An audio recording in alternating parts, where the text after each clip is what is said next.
nga omukulembeze atalina sentence jasobola kwogera mu bantu etegerekeka bulungi technical work ate abantu gubawa. The person in your friend group who talks the most but knows the least ends up leading everyone else, and every time you wonder the same thing. Oja kwasanga nze wanu wenja nenga manjagala mbakulembe abantu mujja kumpa bululu tetukuwa mujja kulonda ono atera okubasa essagano mujja okulonda ate ne mwagala enkulankulana kati oyo omuntu agenda bakulankulanya atya tasobola mulese ono alina technical knowledge so okwatwala mu maaso gwe mulese ate mulondo ono kubanga yaleekaana why do you expect enkulankulana ogenda mu maaso tekisoboka kyenkuwadde example kwaniriza nnyo gyosizira okubeera nga otulaba olunaku olwaleero nkubuuzaako nti wasiibye otya afunye okusomozebwa nkusaasidde nnyo ofiidde olwazizza n'okusomozebwa okulala asootuka ku buwanguzi gwe nkuyozaayoza tuli ku MS Media nze Matiya Sekanjako nnyina Latif Mulodi agenda kubuuzaako tunatandika okwogera ebigambo sebo tukwaniriza sebo osooka obuuza abantu tutandike okwogera ebigambo olunaku olwaleero kantwala omukisa guno okwongera okubaaniriza mu pulogulaamu yaffe eno eya stoicism mbetondera ebbanga lyembadde maze nga sirabika n'olw'ebizibu ebiteebereka era mwena bayozayoza abayise mu mwezi ogwokumeka ogwokutaano katuli mu gwa mukaaga leero 11 era mbagaliza omwezi guno okubanga gugwako nga muli mu mirembe. Kale tweyanza nnyo tweyanzeege kakati Mwami Latif njagala osooka otunnyonnyole kuba buli wenkusanga obeera ku kigambo stoicism era leero oboze nkugambye leero tuli ku stoicism n'ongamba ye lwaki wasalawo okulemera ku nsonga y'okusomesa abantu stoicism? Nfunye okusomozebwa kunene nnyo nti sofa mu ggwanga lyonna nga woliraba eddene bwe riti miliyoni 45 ez'abantu n'okusoba nze zekka nze amanyi stoicism omuntu omu leka naawe ate galiwo ayinza okuba nga abamu abamumanyi naye okubunya ekigambo kya stoicism mu ggwanga ndi omuntu ogwo okukibunya mu ggwanga abantu bakitegeere oli bwoti ndi omu era nfuna obuzibu nnyo nti abamu vidiyo zange baziyitako obuyisi tebabitegeera naye nze nga nze amanyi ekinyusa ekiri mu gundi eyo mu musomo ogwo tobola bandemerako oba oli awo lulikyo olwo balikitegeera ate bino ebintu ebimu tubikola sigamba nti tubikola nitubyagala bikolerewo naye ku lwa future generations ku lw'abaana betugenda okulekawo tukola batubikola nengamba nti abaana balibeerawo mu myaka nga 2 okuva kati baliwo batandise okupiikinga ndigawo omusajja yayogera ku nsonga eno tugyetaaga eggwanga tigenda akoma leero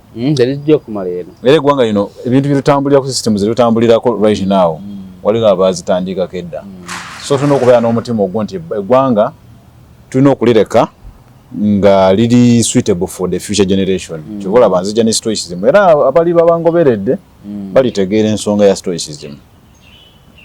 So stoicism atandika atya omanyi mu nsi muno wetuba tuli mu nsi muno tubeeramu n'okusoomozebwa kuba kw'amaanyi nnyo kati okusoomozebwa okwo wekuba kuzze mu bulamu bwaffe oba on'okutula wansi ofune solution ku bizibu ebyo byonna byonna by'oba oyiseemu naye nze ebbanga lyonna lyembaddewo mu nsi muno ndi muntu nnyo wa solution ntera nnyo okwagala nnyo okutunulira ku saidi ya solution wemba nga ndaba nga aliwo ebizibu ebigenda mu maaso naye ate solution zange ebiseera ebisinga obungi tezirabika oyinza obutategeera nti aisolvulire problem nze ndinga wolaba omunyu waliwo omusajja yayogera n'agamba nti have a unique character like salt its presence is not felt but its absence is felt wegubeera mu nyumba tosobola kutegeera nti mweguli era omuntu waba akukyalidde tasobola kubuuza tomunyuguliwa kagube mukolo musonda bye musonzo ne muwandika bye muwandiise ng'omunyo teguliiko naye singa gubula mu nva omukolo gwonna gufa gwonna so embeera yaffe ngaffe kati nga nze philosopher tosobola kutegeera nti niwa mugaso until nga ndi absent nga toliiwo awo oli bw'asobola okukifiiringa nti waliwo ekibulawo kati nze siri muntu nnyo wa kusasamaza bantu kubanga solution zange tojja kuziraba so kuziraba olina okuba nga olengerera wala nnyo yes ate ezimu zikolebwa nga tomanyi nti oli kugoberera ebinkola yange ogoberera ebirowoozo byange naye nga tomanyi nti obigoberera kati ogwo gwe mugaso gwa philosopher nti philosopher tabiti yemulisa solution tuba tuziyiye nanga ngwetaga tukole bwe tuti naye tojja kundaba.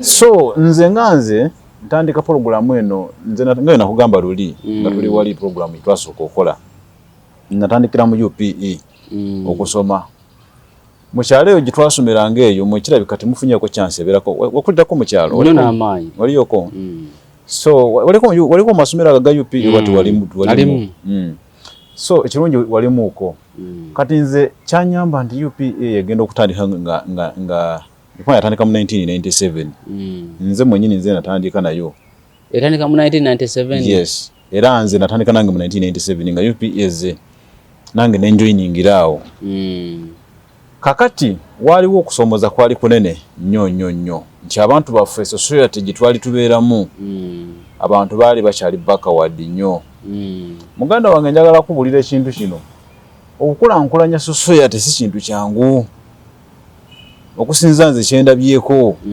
society si nyangu ya kulankulanya society yagala enkulankulana naye sitekkirizagana na nkulankulana ebintu galiko paradox. Society enkulakulana ejagala naye ate ejirwanyisa yennyini.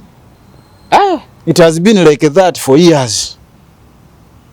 Njoleete enkulankulana yagala kulankulanya abantu naye abantu bakulwanyisa go bakulankulanya ebyasiriya si byennyini ochenjogerako naye ate singa bakulakulanya ate kibasanyusa sibe kibasanyusa nga process yo bakulakulanya gabeerawo a lot of resistance nene nnyo ekyo buli omu yenna ali agezezaawo okulankulanya abantu eri akirabyeko nze nange kamwa kwogera nange nakifeesinga nina abantu binalwanagana nabo okubajja mu mbeera embi nentuuka ekiseera nga tebanwanyisa bulwanyisa nga tebandaba ng'omubi gwe abadde alwana mu mbeera tuveeyo tukulankulanire wamu bakulaba ng'omubi era wotafulwanyi bakufuula na migo. So ntandika ya stoicism nti nze natuuka mu P4 okusinza ku mbeera yaliwo kwa twali tutula wansi nga tewali nga tutula wansi nga tewali ntebe tewali desk tewali n'ebizimbe byali bicemented. By that time UPE yagenda okujanga ebizimbe bisinga obungi bya subi nga ebyalo tebirina amasomero. Indeed okukulankulanya abantu okubajjayo okuteekawo classroom zibeere nga ziwera omusanvu kikyali kyangu. Kati tutuuka mu 2000 batuleetera HM ku ssomero lyaffe. HM eyo bali bamuyita Badube. Badube n'atandika program y'okulankulanya essomero nga yiwe yalowooza as a person who has a technical knowledge nti enkulankulana bagikola batya. Yatandika n'agamba njagala essomero lino tusooke tukwanyasanga essomero at first nga abaana tubonaabona tetulina kyakulya tetulya lunch nga osiba ku ssomero okuva ku makya paka kawungeezi nga tolidde. Kati Badube n'agamba abaana bano okuba nti abaana basoma bulungi nga lese ekiteeso bulungi mu bulungi era yayita meeting n'agamba ati abaana bano okuba nti bafuna okusoma okulungi kitaaga tubafunirengayo ku buugi banyweyo ku lunch time buugi atilise ekikopo kitya ne munaba temuli sukaali naye abaana bakole ki banywe.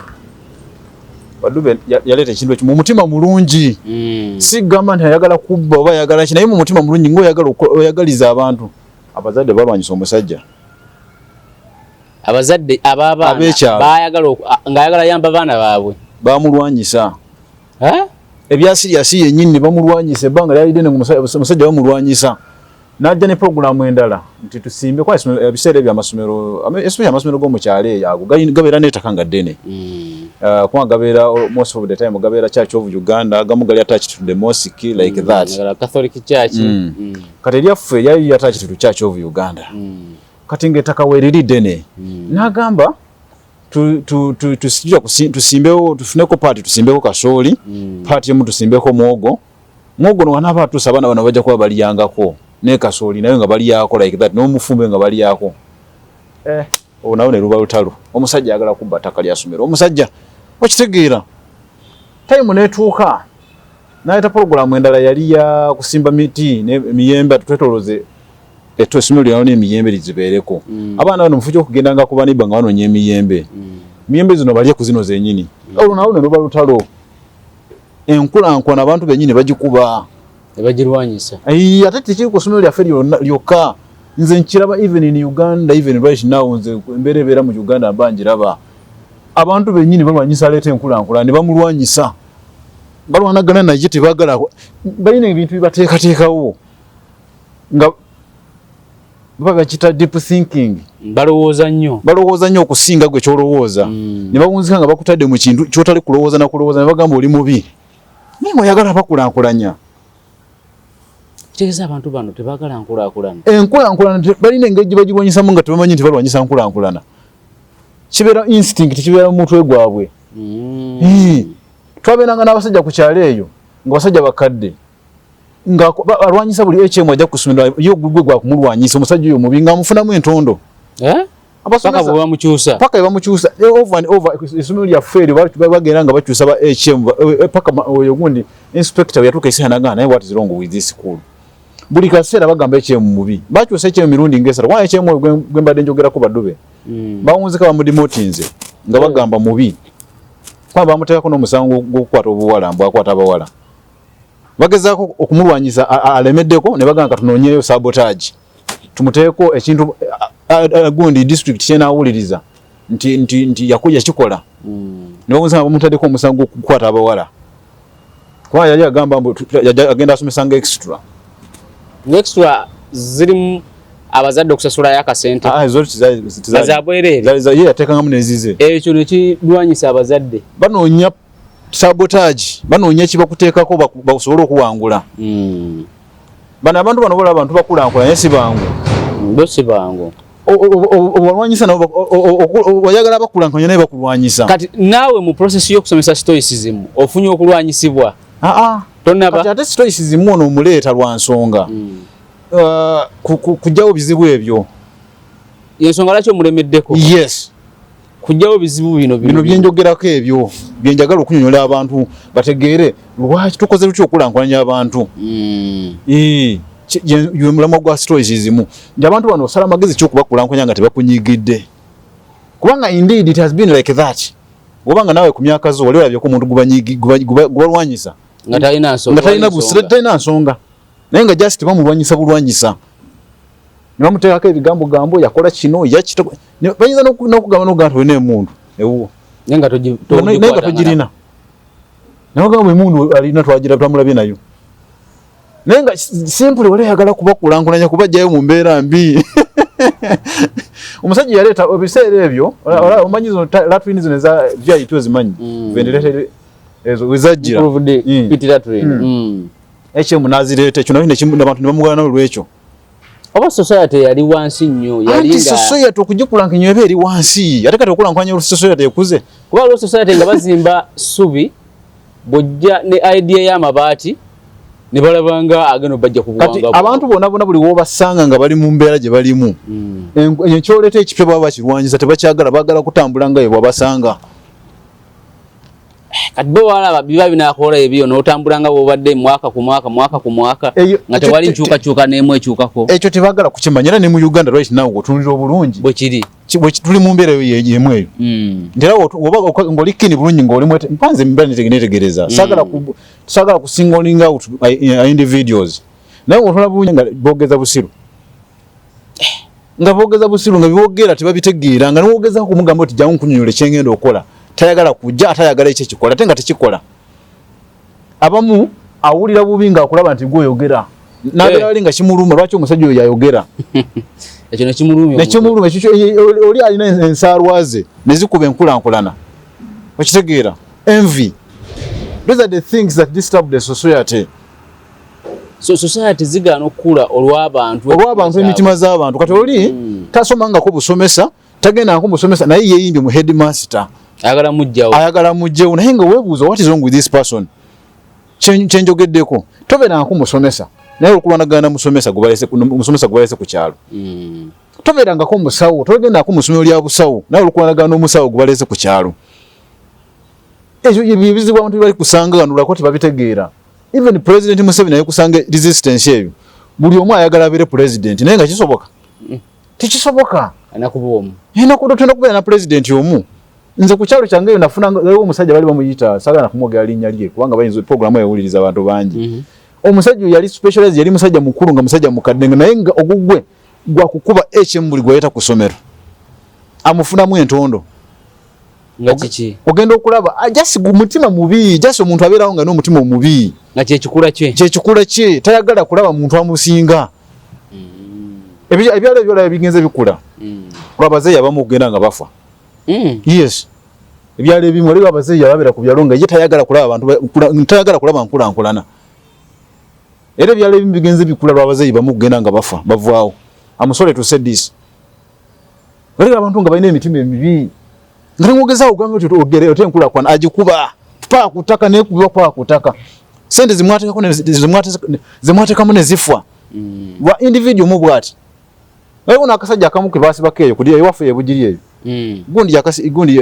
RDC yakola n'akasibako bagambye bagala era bana kubaga byakulya balerenga ebyokulya nikakwate egaali nikagivuga kasoka nikakuba ebiseera kati ate bino byabadde of recent nga buli kaseera kakuba ku district headmaster agala kola kino headmaster agala kola kino RDC n'agamba soko jekeno ku district n'agenda yo yatukayo namukola namusoka namugalire week says RDC mulese obwavu mu byalo mmwe abagala okulwanisa buli nkula nejja mwagala kugirwanyisa era gwe njagala abalabire kugwe tukoye complaints za mwabazadde we are tired of your complaints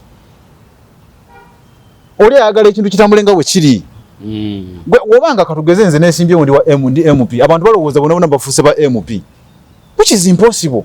It is impossible. Ekintu ekikubye nnyo abakulembeze kibakubye naye tebakimanyi kibakubye omuntu gwokulembera gobanga oli mu category yakuba nti gwe toli mukulembeze kkiriza bakukulembere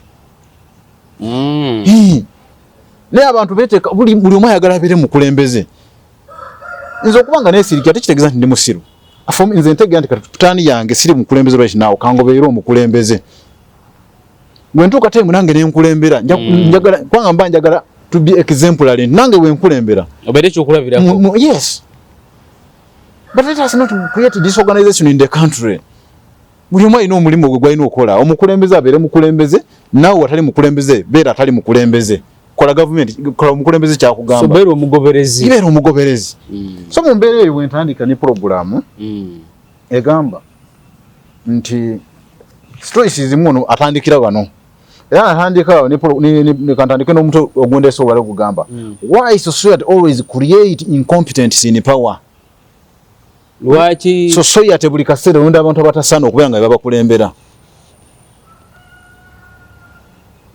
awo ngeno okutandikira era wetegeeza bulungi eggwanga lyaffe mu Uganda bwe kiri era bwe kiri kulonda ababaka nga tebasaanidde olonda omuntu atasaana nga tumuwadde bwobubaka bwa palamenti naye ngaetaka nga omwetegereza obulungi tasobola kubeera mubaka wa palamenti omutwe ogutuumye otya why society will always create incompetence in power chapter number 1 the unfairness of the society teri fair okitegeera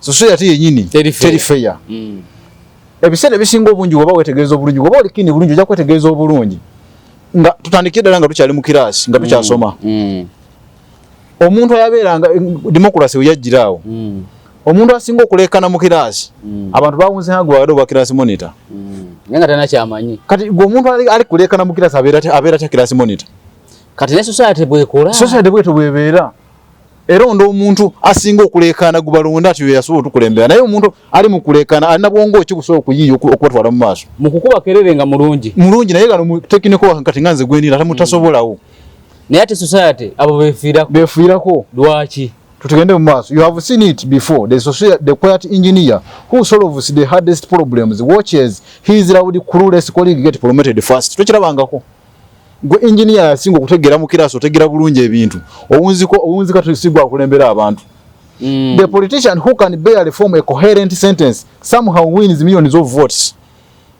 nga omukulembeze atalina sentence jasobola kwogera mu bantu etegerekeka bulungi technical work ate abantu gubawa the person in your friend group who talks the most but knows the least ends up leading everyone else and every time you wonder the same thing ojja kwesanga nze wano wenjja nengamba njagala mbakulembera temujja kumpa bululu tetukuwa mujja kulonda ono atera okubasa gano mujja okulonda ate nemwagala enkulankulana kati oyo omuntu agenda bakulankulanya atya tasobola mulese ono alina technical knowledge so okwatwala mu maaso gwe mulese ate mulonda ono kubanga yaleekaana why do you expect enkulankulana ogenda mu maaso tekisoboka kyenkuwadde example ku kyalo kyange kiri HM yajja ne ideas ye bamukuba nga baagala ono ogubanyo naye amalwa baagala ono gumunyo nayo amalogo baagala abakulembere kubanga alingabo abafaanana. Why does this keep happening? Why do the most capable people so often stay in shadows while those who seem unqualified rise to the top? Lwaki abali capable buli kaseera basigala mabega nga bano bamulaba nti balekana bemuwa obukulembeze? Why is it always like that? Tumukirabanga kwa mu ggwanga twabadde twakava mu kulonda timwakirabyeko ffe tuba tukiraba. Is the system broken or is it working exactly as designed? For most of your life, you were told to believe something comforting, that society rewards talent, that the smartest, most capable individual naturally rise to the position of power, that those at the top earn their place because they deserve it. Tulowooza omuntu omugezi yalina okukulembera. Era wetegeeza obungi even mu kirasi. Nze mu kirasi nali kasazo. Naye teri yanondako bwa prefect. Nga ne bwe wesimbawo. Tebanonda, balondanga bali abatategera kigenda mu maaso.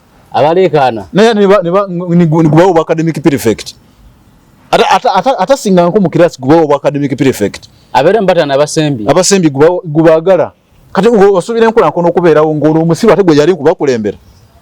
Do you expect progress to take place? Kitegeze ebintu bino tebiri mu society yaffe wokka. Buli wamu ebintu bibiri abantu baagala muntu oyo gubalekana naye gubagala. That those at the top earn their place because they deserve it. It feels safe to believe that. It makes you think someone wiser is steering the ship, somehow who knows where we are headed, someone confident enough to lead us there. But what wandilowooza nti omuntu ategere ekyokukola yandibadde akulembera eggwanga. Yes, but Aristotle, waliwo philosopher amuyita Aristotle, would tell you this belief is an illusion. Enzikiriza si ntuufu. Aristotle bwatu yasalawo nagamba ekyo kimulowooza si bwe kiri. Omugezi si yakulembera. Abantu balonda muntu ono ayigubanywa naye amalwa. Abafaanagana gubalonda. Era democracy wogireeta abantu bajja kulonda oyo gubanywa naye amalwa. Kati omuntu gubanywa naye amalwa ajja kuba kulankulanya atya? Birowoozo ki bitwala eggwanga mu maaso? Bali abakulembeze olabye ddala nga babalonda naye nga omuntu omwetegeeza obulungi birowoozo ki byalina ebitwala eggwanga mu maaso? Nenga bamuwa akalulu yawangula nga balekawo professor balekawo omuntu alina technical knowledge gubamuleka ne balonda ono gwenyo naye amalwa. But Aristotle tugende mu maaso. But Aristotle would tell you this belief is an illusion. Aristotle yaligo myaka nga 1200 emabega. Agamba enzikiriza eyo ye yakizuula 2000 years ago muti mukizuula nga up to now. Tukyalonda abakubi b'endugu. 2000 years ago he warned us about something most people still cannot see today. He saw that society almost never put its best at the top, and he discovered why. Yakiraba nti abantu kizibu nnyo okuba balonda okulonda omuntu abasinga obugezi okumuteeka ku top. Ebiseera ebisinga obungi balonda ono omunafu gubalonda. Look around you, in business, in politics, in your own community. How many leaders today truly inspire confidence? How many seem confident enough to guide millions of lives? And how many look more like performers on the stage than the architects of the future? Tunulira society move kati.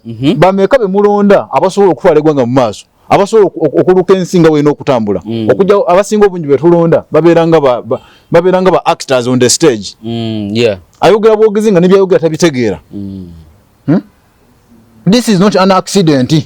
It is not chaos. It is a pattern built in the future of how human societies organize themselves. Eno si accident.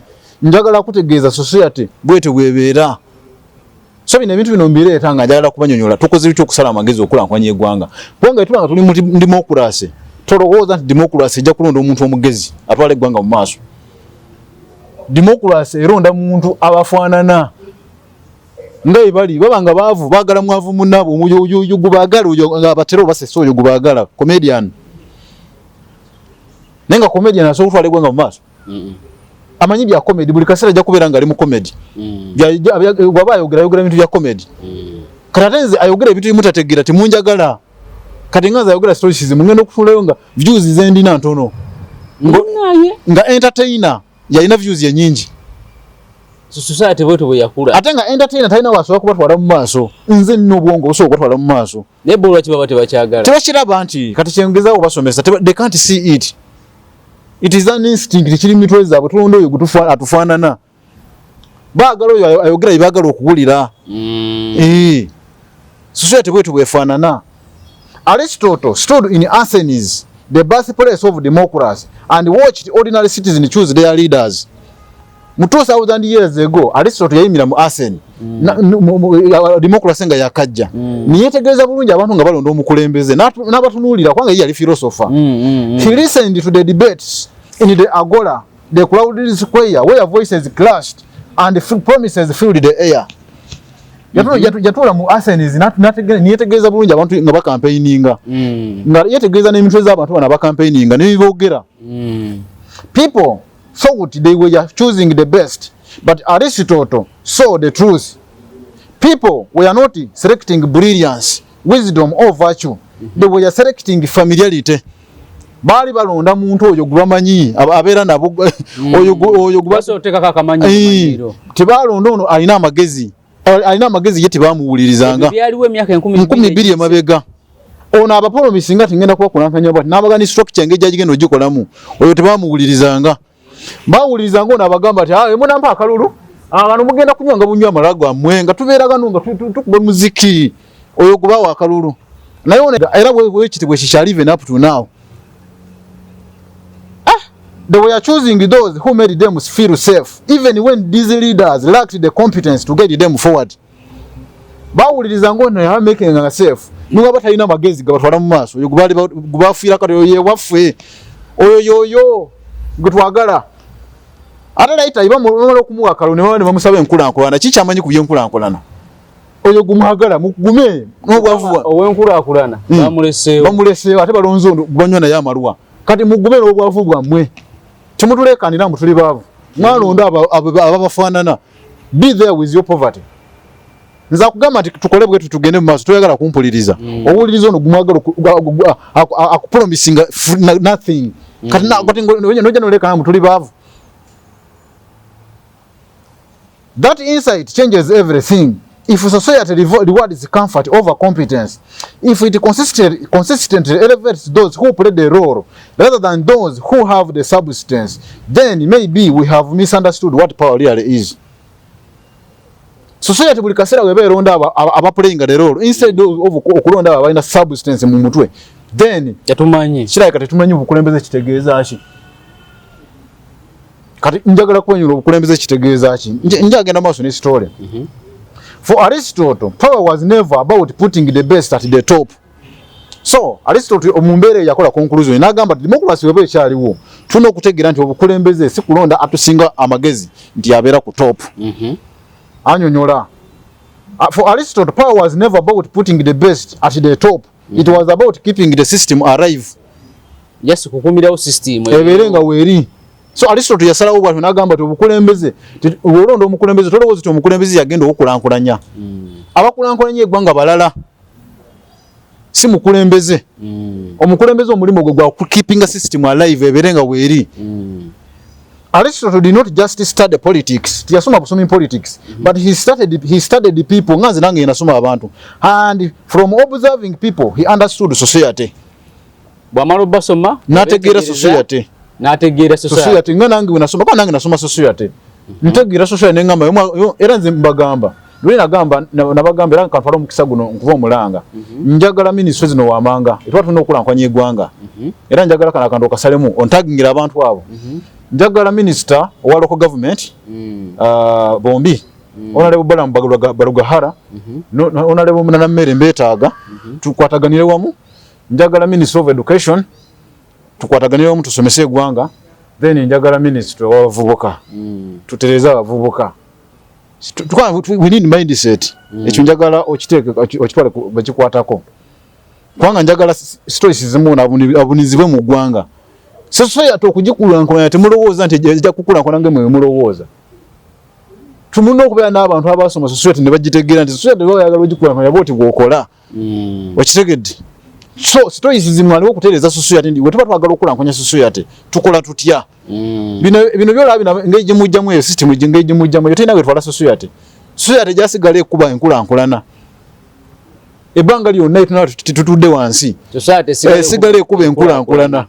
ate gikuba temanyi nti ndi kuba nkulankulana ate lwanyise nkulankulana yo nga temanyi lwanyise nkulankulana nga temanyi yebeera nga yongerowooza tukola bituufu naye ngeri mu kuba nkulankulana. It has been like that. Kibadde bwe kityo 2000 years ago bwe kityo bwe kibadde. Tugende maaso. In Athens, the birthplace of democracy, citizens gathered to choose their leaders. They debated in crowded squares, argued in long assemblies, and cast their votes, believing they were shaping the future. Mu Athens, democracy je yazali yatandikira abantu bakungana nga balowooza bali kulonda bakulankulanye eggwanga naye nga balowooza bali ku shaping future naye kituufu kiri nti balonda omuntu atamanyi kigenda mu maaso ku byankulankulana nga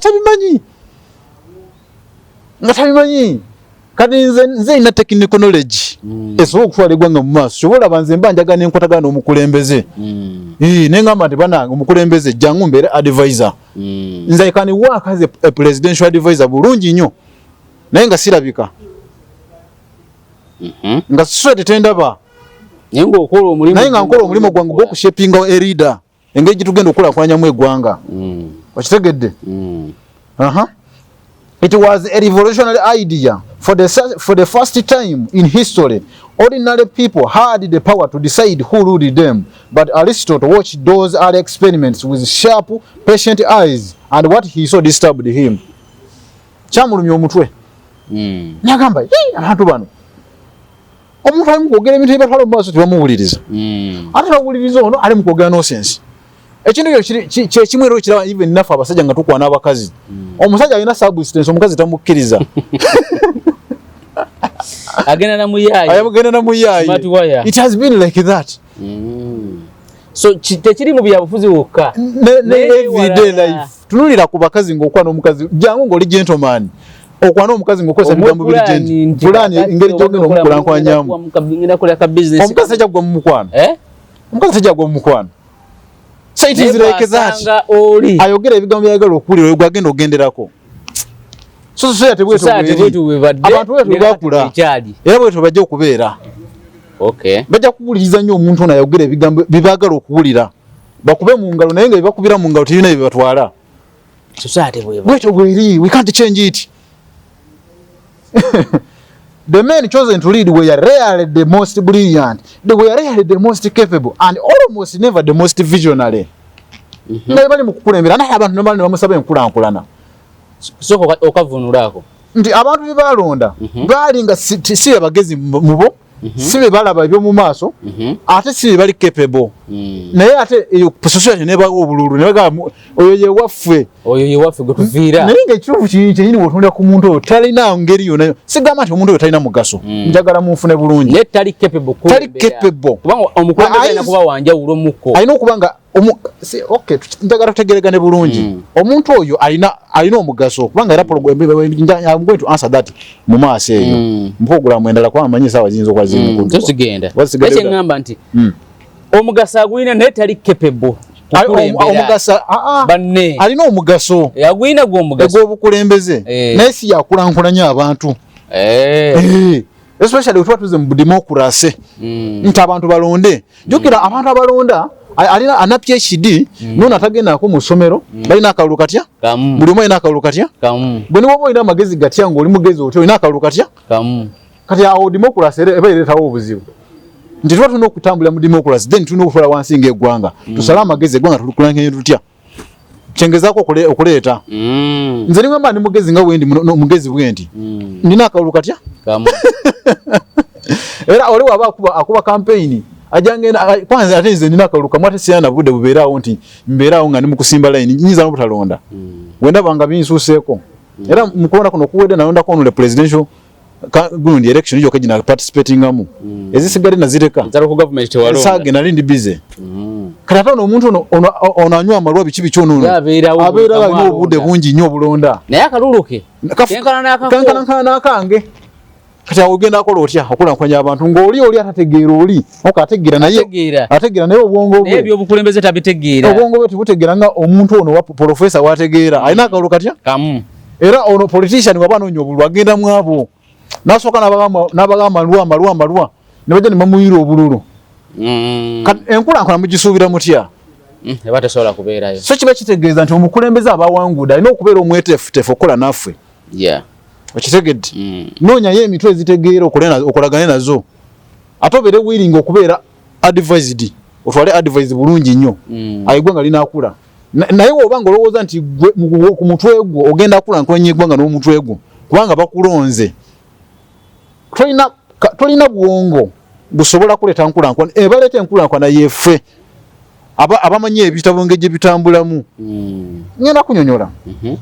Aristotle asked himself why would people not want the best among them to lead them? Yeebuuza lwaki abantu tebagala abasinga okuba omugezi nti yabakulembera lwaki? Ekyo kyonde kakati tukyakiyina lwaki? Lwaki abantu tebagala muntu abasinga kubakulembera lwaki? Ekibuuzo kyo yakyebuuza. Nkwadde example ya HM wange bamutwala na Migo. Lwaki abantu tebagala muntu oyo kubanga yabakulembera lwaki? Why would they place their collective future into the hands of someone less qualified? Lwaki mukwata future yensi ya muyo yonna ne mukwata ne mujiwa omuntu oyo atalina qualification ebatwala mu maaso? Lwaki bwekikola? Yakyebuuza nange era nkyakyebuuza even right now. Lwaki buli kaseera emulonda omuntu atalina capability ebatwala mu maaso ne mumwesiga nti oyo yaba abakulankulanya abatwala mu maaso? Why? The answer he discovered was unsettling. Kati njagala kubawa answer. Answer giyazuula yamusumbuwa nnyo omutwe. Society does not choose leaders to maximize excellence. The society chooses leaders to avoid collapse. So yakizuula nti society weba eronda omukulembeze temulonda kubanga eyagala kugenda mu maaso. Eronda omukulembeze aba making. The answer he discovered was unsettling. Yamusumbuwa nnyo omutwe answer giyazuula. Yali? Society does not choose leaders to maximize excellence. Society chooses leaders to avoid collapse. Ekyo kiyazuula n'agamba society weba eronda omukulembeze teronda mukulembeze kubanga eyagala omukulembeze agitwale mu maaso. Society eronda mukulembeze kwegala collapse kugwa. Ndi oba wasanga eggwanga bwetu tulyoke nga watusanga. Nawe nkolaze ku kyalo kyaffe kiri. Teronda mukulembeze kugitwala mu maaso. Eronda mukulembeze kwagala to avoid collapse. Obutagwa tetugwa watusanga naye berewo nga bwe yali wagisanga togitatangu tabangula togitagangula nga weji tuleke nga wetuli twongera mu maaso. It is an instinct. Era wenyoga ku instinct ntegeeza ekintu omuntu kyakola nga tamanyi nti akikola. Galiga ebintu ebimu abantu babikola nga tebamanyi. Kati HM wange oli gwembadde njogerako yajjanga amanyi agenda kulankanya society. Ne society ate ne mukuba. So baali baagala abaleke nga yabasanga. Watusanga gwe tujja tugamba ki? Watusanga tunywa amalwa gaffe. Ate oli kutugiragira amalwa gaffe. Tuleke gwe tuli watusanga gwe tuli. Era bakugamba n'okugamba ati bakugamba abantu abalonzi nti eggwanga lino walisanga weeriri kati kiki ekipya kyotugamba. Watusanga tetuliiwo. Bajja kubuuza ekibuuzo ekyo abantu. Obagamba nze njagala bakulankanya ate tuleke wetuli uyoke. Wetuli.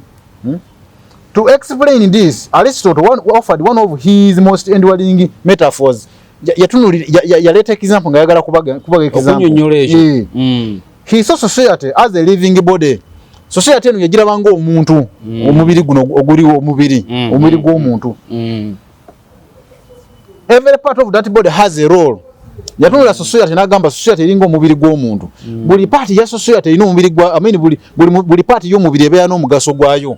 Nayagala abantu mutunuulire ekintu kino in this category. Nti buli party y'omubiri ebeera n'omugaso. Some parts of the body think like the brain. Some act like the hands. Others protect, nourish and sustain life nga skin. Omumwa amaaso galaba buli party y'omubiri erina omugaso gwayo. So meaning nti yatunula society ndi society ebeera nikibayita specialization. Nti buli omu alina omulimu gwe. Okitegeera? Obwongo bulowooza bulowoozesa omuntu yenna alina omugaso gw'obwongo is to think. Omanyi omugaso gw'obwongo bwo ogumanyi. N'omutima omanyi omugaso gw'omutima is to pump blood to keep the whole system alive. Nti buli party y'omubiri yonna yonna omutima gulina okupampinga omusaayi ukole ki? Gugendeyo. Era yabagamba n'abagamba but the heart has a different purpose. Its job is not to invent or to reason. Its job is to maintain the rhythm. Okitegeera nabaga nti omutima omugaso gwa ku maintaining rhythm of the body omubiri gusigale nga gweguli omutima sigwe gulowooza ate omutima sigwe gukwata emmere omutima sigwe gukulankulanya omuntu omutima omugaso gwagwo sikukulankulanya omuntu nti omuntu akule ate omuntu okukula from childhood omutima gusigala gupampinga omusaayi omuntu nagenda nga akula era omutima negusigaza omulimu gwagwo akola ki gwa kupampinga musaayi omutima tegukola nsobi neguva ku kupampinga omusaayi ate negugenda negubuuza obonga lwaki tuli kulowooza okitegeera so its work is to keep the entire organism alive gwe mugaso gw'omutima so for Aristotle leaders are not meant to be the brain of the country they are meant to be the heart tebalina kuba buwongo balina kuba mutima kati njaga kuba omukulembeze omugaso gwe alina ku making sure nti system zonna ez'eggwanga zikola enkulankula y'eggwanga services zonna zirina okuba making sure nga zonna zikola okulankulanya eggwanga tekitegeeza nti omukulembeze alina okujja ateeke mu bantu ssente bakulankulane njagala kino kintu tukitereeze ng'eggwanga eri mu maaso President Museveni akoze ensobi ku kintu kino saagala abakulembeze abanaddawo bakole ensobi eno nti yalina okulankulanya eggwanga ekyo kijjamulemera agezezaako kiganye agezezaako over and over abantu basigala bakompolenga tetuli mu kulankulana meaning enkola gye yakwatamu ekintu si yentuufu omukulembeze ali suppose just to keep the system alive abantu system zonna zibeere nga zikola ng'omutima gwe gukola nti gugabira omubiri gugabira obwongo omusaayi negugabira omukono omusaayi kwa omukono omugaso gwagwa to act era omutima guguwa omusaayi neguwa amaaso omusaayi neguwa enyindo omusaayi neguwa ebyenda omusaayi neguwa the liver omusaayi so omukulembeze ali suppose kubanga his work is to oversee all the systems in the country zibeere nga zikola okitegedde njaga oba ontegedde kutegeera for Aristotle leaders are not meant to be the brain they are meant to be the heart. Their role is not to be the smartest person in the room. Their role is to hold the room together. Omulimu gwabwe. Sigwa kuba nti n'okuba omugezi nnyo mu nsi. Omugaso gwe gwa kumenga sure nga system zonna zitambula. So olina okuba nga coordinating aba philosopher, aba doctor, aba businessmen, abasomesa, abasawo, bona making sure nga you keep the system together. Nasi kujja kubagamba ati ngujja kuveere wakula ngo toja asobola waziro na kumenga sure ngo otegera butegeeze ebintu bino bikutambula bitya omutima guli wano tegutambula nkune ugenda mu ongoje buli ne gusindika yoki omusaayi okitegeeze omukulembeze bwali walina okubeera alanze mba president bino byengenda okola nina making sure nga system zonna zikola ki zikola egwango okulankwana system zonna zino okola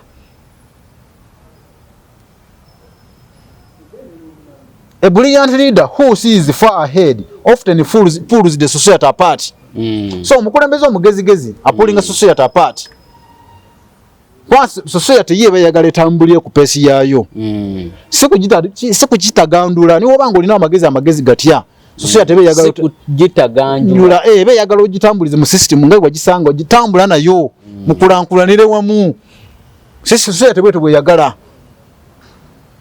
okitegedde society ebe yagala tukulankulire wamu tutambula ffenna era kyovula abana beefula abagezigezi batukuba era nze weba yagala okulembera n'okumenga sure nga ntambula nga yemutambula tutambulira wamu so omukulembeze omugezi alina okutegeera ekintu ekyo nti tutambulira wamu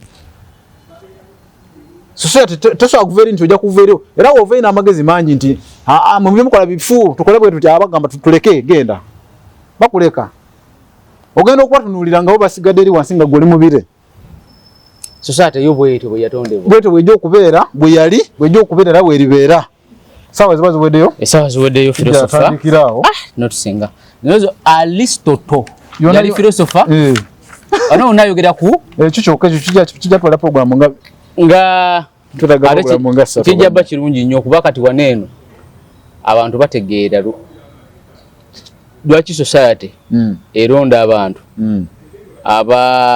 abekibogwe nerekawo abantu abagezi wetukomye lambawo bulungi wetukomye tukomyewa wetukomye lambawo bulungi era nja kuba mpuliza ka video tunatuuka ye mbadde manyi nyenda kutuuka nokwenda opa chapter part wanaye obudde oza tuko Aristotle leaders are not meant to be the smart leaders tukomye kweno paragraph ndako pen yako tukomye ku paragraph eyo sina ono pen naye ndozo ojja kunotinga nga tumaliriza kati nsabo sibula abantu sebo kanotingewa tukomye awo mbadde nkomye ngamye nti omuntu omukulembeze omugezi watumadde kugunira omunongo beera bulungi mujja tegeera stoicism lwakimuleta kati nze nange ntandise opiikinga stoicism bale simupiikinganga waluli omutwe gwannumanyi oyo twakola ogwasooka ogwokubiri nempiikinga naye kati mpiikingidde ddala nnumya omuva nti benyonyola bate babitegeera nentuuka esaa nenzigwamu amaanyi naye nga so nsaba osibula abantu sebo so Bannayuganda nsaba mungoberere naye programu zino ziwe omuntu omutuufu omumanyi mujja ne mukola ensobi kati era ogwentera okukola naye programu naye programu zange nfu kyokuziga omuntu ogutegereka abantu gwanategeera ateekawo omuntu ogwekifere n'ateekawo ekintu mbu Bobi Wine yakoze bw'ati oli ajja ng'alowooza agenda kulaba Bobi Wine agenda okulaba alabanzi n'agwamu amaanyi so kiba kirungi tukola programu abantu babeere n'omulamu abategeere omulamu omuntu omutuufu programu eno mpanvu by the way kale wonna wobadde osinzira okubeera ng'otulaba olunaku olwaleero ne filosofa Murodi Latif tugenda kukoma wano olwaleero tujja kutandikira olunaku olulala kuume atakumira mpeera